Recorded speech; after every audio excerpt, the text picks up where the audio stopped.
Finally, it's time to install Big Sur. Next, Hands on Mac. Hands on Mac comes to you from Twit's LastPass Studios. You're focused on security, but are your employees?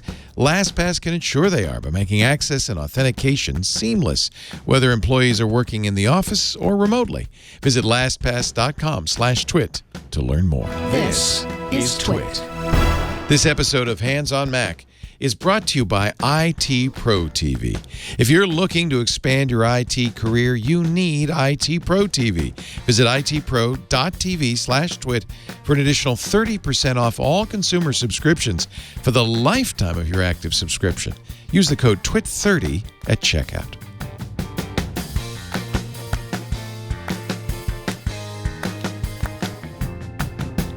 Hello, everybody. Leo Laporte here, episode 5 of our Road to Big Sur. Now, I've tried to time this, aiming the arrow of time in such a way that this episode would hit right about when Big Sur's out. I don't know yet. We're recording this October 17th. It's actually my guess at this time Big Sur won't be out for another week, but that's good. That's okay. You're not in a hurry to install Big Sur. I just want you to be ready to do so when the time has come. Now, well, let me remind you, I'm doing a clean install. I'm wiping my hard drive, and a lot of what we've been talking about on this episode is what to do with a clean install, how to prepare for it, how to do it, how to reinstall your apps and so forth. And that's kind of what this is going to be all about. You could also say how to set up a new Mac. Maybe you've got a new Mac in your future. A lot of what we talk about here will be applicable to that. Now, last week we did an inventory of our Mac. We have, somewhere stored away safely everything that we've installed on our old Mac install so that we can reinstall it now that Big Sur is here. We've probably also, and if you haven't, I want you to do this, made an image backup using something like Super Duper Carbon Copy Cloner of our Mac boot drive. This is the drive we're going to install Big Sur on. And even if you're not doing a clean install, you really want, ideally, a bootable backup of that drive so that if something goes wrong with the Big Sur install, you can get back up and running quickly. That's why I use Super Duper from Shirt Pocket Software. Highly recommended. It will allow you to take an external drive, maybe go out and buy a new external drive the same size as your internal drive, plug it in, run Super Duper. It'll wipe the drive. It'll copy bit for bit everything on your internal drive, and it'll make that new external drive bootable. So if something goes wrong with the Big Sur, we can install. We can reboot our computer, hold down the Option key. Remember that? Those special keys? Hold down the Option key. The Mac will say, well, I see 2 bootable disks, your messed up Big Sur install, and I also see this external drive that has an older version of macOS on it. Which do you want to install? And you say, let's do the external drive. You'll be back running the way you were before. So this is a good time to get an external drive, roughly the same size as your internal drive, certainly no smaller, and use Super Duper to make a bootable copy. That's job one. Now, let's assume Big Sur has come out. Let's do some thinking. Do we want to install it on day 1? No. Day 2? No. Let's wait a little while in case there's some show-stopping bugs. The beta process, the public beta process for Big Sur has had some issues. So I don't want you to lose any data, and I don't want you to disable your Macintosh. So it's my strong advice, whether it's an iPhone or an iPad or a Mac, even your Apple TV and Apple Watch, don't install these big updates on day 1. Wait a little bit. My friend Alex Lindsay says never install the first version of an operating system. Don't install the update to that first version. Wait until the update to the update, the one that fixes the problems the update created. So, in other words, don't install Mac OS 11 version 1, version 1.01. Wait for version 1.02. I don't think I can wait. I'm in an excited mood. I'm looking forward to this. So probably I'm going to install right away, but my advice to you is not. Then there's one other thing. In your haste, I want you to slow down. You're going to go into the App Store and you're going to download the installer. It'll say the Big Sur installer.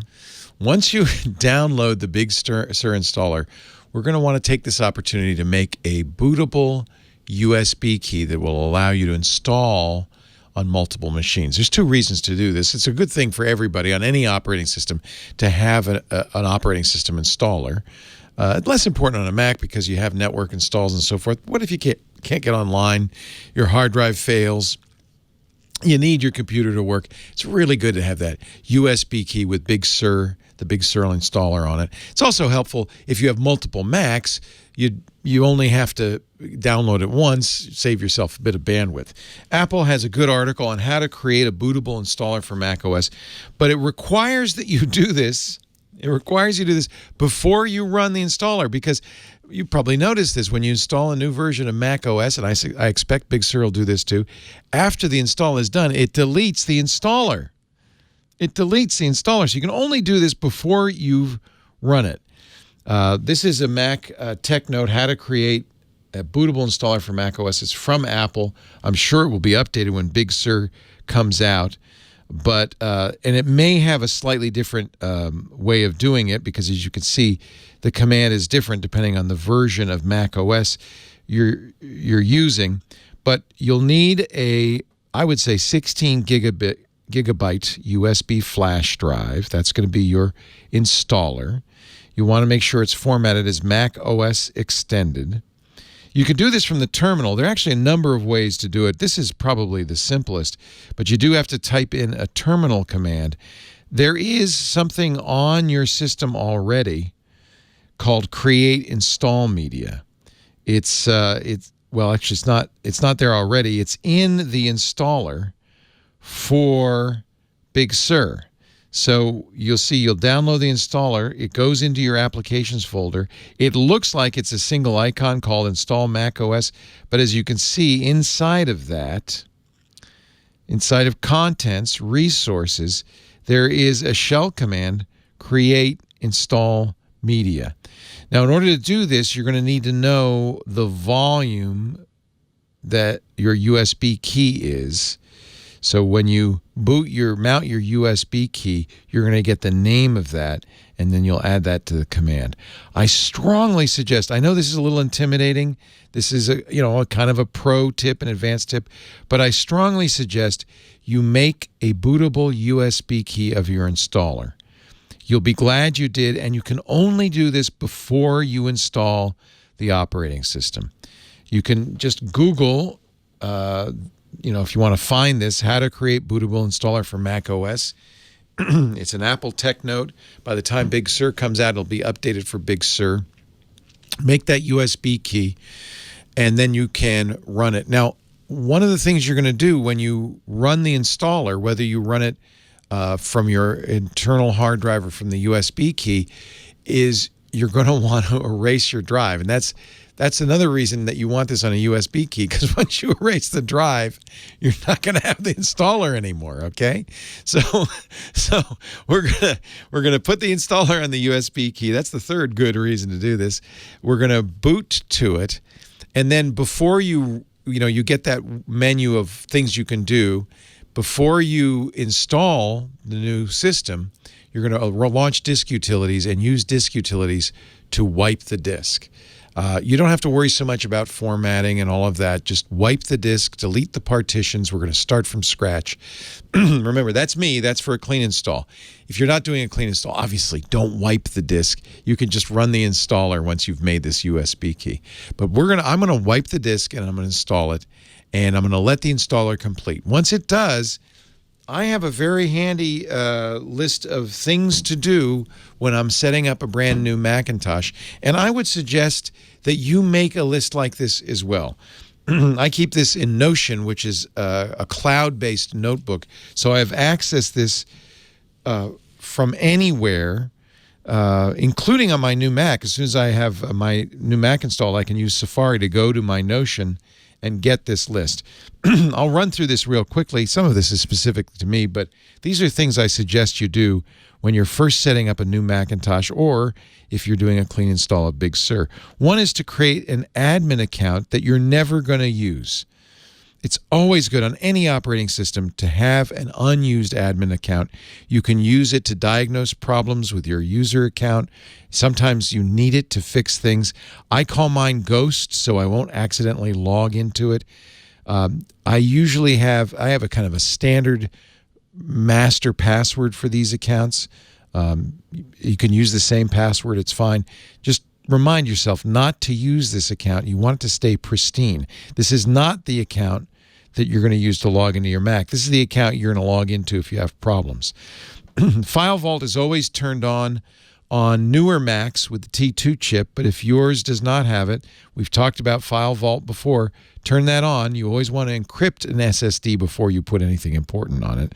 I also turn on the firewall. I have a few things I like to do. I like having a bigger pointer. It's easier to see, it's easier to find, especially on large screen Macintosh computers. I also hate the caps lock key. I always turn it into a control key. You can disable it. Well, you can do whatever you want. And then remember sync thing? We've talked about this a couple of times before. This I install right away because it's going to synchronize my .files folder, my list of my inventories and so forth. So I want to get that running as soon as possible. Now, once I've done that, I'm going to go update the operating system. There's a simple command to do that. It's a command that has to be run as root, so you use the sudo command, sudo software update -ia. You see, I also have Notion. I get that running right away, log into that, so I have this page. And you're going to want to have Xcode and the Xcode, at least the Xcode command line tools installed, because I always install Brew. Remember, Brew is a nice thing to have. So you want to make sure that you install the command line tools for Xcode. Brew requires those. And you also have to accept the license. You can do that with this simple command. Note that I've put these commands in this list so I can just copy and paste them. I don't have to remember them. I don't have to remember the order. This is a list of things I do when I install a new system. And I keep this list and I update it as I find new tricks, new techniques, or I change the way I work. Here's the install homebrew command. You may want to use another package manager. Macports is a little older than Homebrew, and some people prefer it. There are some technical reasons why you might want to use that. That might be a good topic for a future hands-on Mac. But install the package manager you want. And if you're using a brew file, it makes it very easy. You can just run your brew file command and install from that. Before I started using brew file, I made this long command line that installed all the individual command line apps I want. This installs the GUI apps I want. Remember our nerd fonts? I like to install all my fonts ahead of time. If you've done a brew file, all of that will be in the brew file. You won't have to do this by hand. And then, of course, after you set up your brand new computer, you'll want to create a new brew file, which you'll automatically keep around. You see, I, in Notion, keep my most recent brew files. I actually have an updated brew file from both my iMac and my MacBook Air that I did today as I recorded this, so that I would have the most up-to-date one when it's time to install Big Sur. If you have a brew file, brew bundle-v is all you need to do. It'll install a whole bunch of stuff. I then install LastPass into my browser, pCloud, various cloud stuff. I make my default shell be fish. I prefer that. And then remember that command from last week that installs my .files? I do that. There are a few permissions issues that come up with GPG. Each machine I use has its own SSH key, so I make sure I generate an SSH key for this new machine. That's what I'll use to log into servers and other things. And then I copy that SSH key to my server so that I can quickly and easily log into my server. There are a few other things I do that are unique to my setup. There are also some hardening things that you might want to do to make your Mac more secure. Maybe we'll talk about that next week. Now that we've got Big Sur, and installed it, maybe you want to go through some of the settings.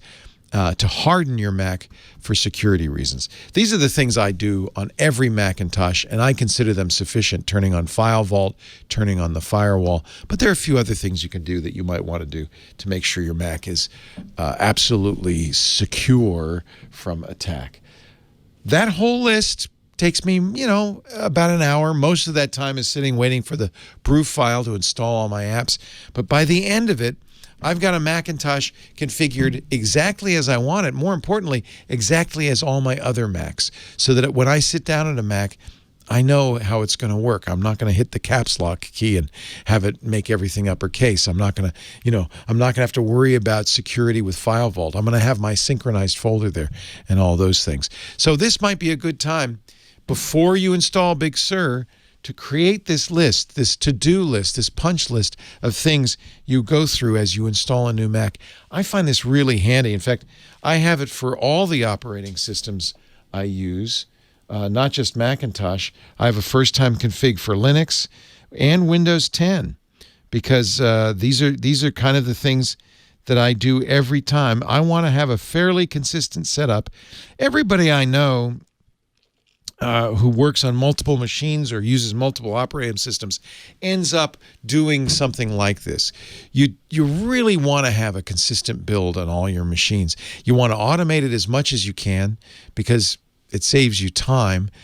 There are more sophisticated even ways to do this automation, scripting tools like Ansible.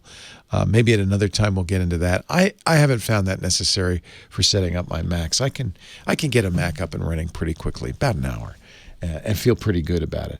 It's also a good idea to make this list because there are sometimes security things that you forget or that you forget how to do. So it's really nice as you come up with new ideas, as I read articles about better ways to set up my Mac, I will go into these first-time config punch lists and modify them so that I always have kind of an up-to-date setting, list of settings that I'm going to be using when I set up a new computer. All right, let's recap. Oh, we've done a lot of work, 5 whole episodes just to get ready for a brand new operating system. I hope you feel like it's been worth it. Remember, we started by creating a separate drive or a separate partition for our home directory. I like to do that for my data, keep it away from the operating system. It's easier to back up that way. You just back up that whole hard drive or that whole directory. It's easier to install an operating system. We went through all the compatibility checks to make sure that everything we wanted to do in Big Sur would work and to find replacements if the files and programs we wanted to use didn't work. We backed everything up. I really hope you did that. If you haven't done it yet, make an image backup of your internal drive so you can get back up and running if something goes wrong with the install. We took an inventory of everything we've got so that we know exactly what we want to reinstall. We also spent some time going through that inventory, deleting files programs we no longer want to install. Really strip it down as much as possible. Ideally, you're going to create an install for your Macintosh that runs reliably, smoothly, without issues for a long time to come. There's one more step you'll probably want to do, and that's make a second image. Now that you've installed Big Sur, you've installed your apps, everything seems to be running well, this would be a good time to make an image of that setup so that you don't have to reinstall Big Sur. If something goes wrong, if you want a new hard drive, you can restore that image. That'll take you back to today, and you can go forward from that point on. It's a nice thing to have a clean, working system and an image of that system so you can always go back to it. Wow. I hope Big Sur comes out. It might be out already. I hope you didn't rush to install it. We're going to wait till the update to the update, right? But maybe by the next Hands-on Macintosh, we can show some of the ins and outs of Big Sur. Lots more to come. There's lots more to talk about with the Macintosh. Thank you for joining me. Let's get going with Big Sur. I'm very excited. I think this is going to be a big update, and I have a feeling we'll be glad we updated. I hope we'll be glad we did all of these steps beforehand. This episode of Hands on Mac is brought to you by IT Pro TV. If you're interested in an IT career but you're not sure where to start, IT Pro TV is your one-stop shop. They're the best online IT education platform to learn about IT in in every field. Last month was Cybersecurity Awareness Month, but IT Pro TV still has hundreds of hours of cybersecurity training. So here's what you do. Go to itpro.tv/twit. Use the code TWIT30. You'll get 30% off all consumer subscriptions. itpro.tv/twit. Use the code TWIT30 for 30% off the lifetime of your active subscription. IT Pro TV. Build or expand your IT career and enjoy the journey. Speaking of journeys, it's been a long road to Big Sur, but we're here. We're finally here. I hope you enjoy Hands on Mac. I hope you'll come back next week. I'm Leo Laporte. Have a great week. We'll see you next time. Bye-bye. Want more Twit? Well, check out Smart Tech Today. It's at twit.tv/STT. It's the show where Matthew Casanelli and I cover everything there is to know about smart tech. It's automation, it's connected devices, it's smart home, it's all those goodies and so much more. We get the news, we get the latest devices, we do reviews, everything. You got to check it out, twit.tv/STT for Smart Tech Today.